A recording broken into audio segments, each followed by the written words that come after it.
Well, it's great to be here in Lismore this morning with the Treasurer, Matt Keane, the Minister for Emergency Services, Steph Cook, the Member for Lismore, and Janelle Saffin, and Carleen York, the Commissioner of the State Emergency Services, for a very important announcement.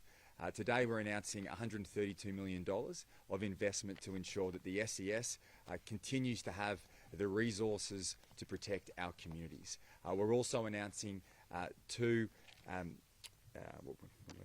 incident control centres, two incident control centres for New South Wales, one in our west and one in our north. And we're pleased to announce today that the one in the northern part of the state will be based here in Lismore.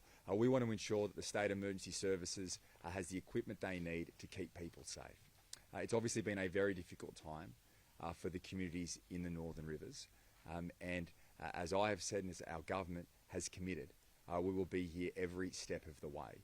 There are obviously short-term challenges which are being addressed at the moment in relation to housing and mental health support, and a whole range of other issues that the New South Wales government continues to work through, particularly with the support of all of our local members in the Northern Rivers.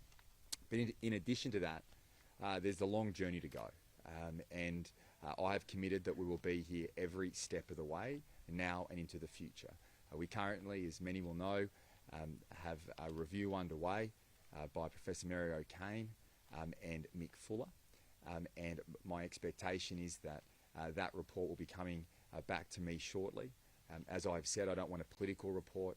I know local members and local community organisations and members of the local community have all had input in relation to short-term, medium and long-term solutions. We need to make sure we build back better in the Northern Rivers.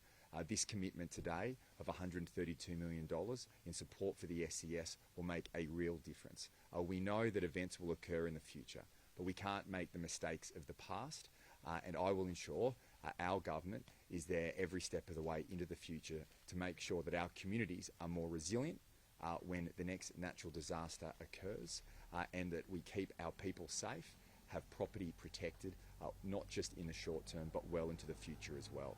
And that's going to take some long-term thinking and some long-term planning.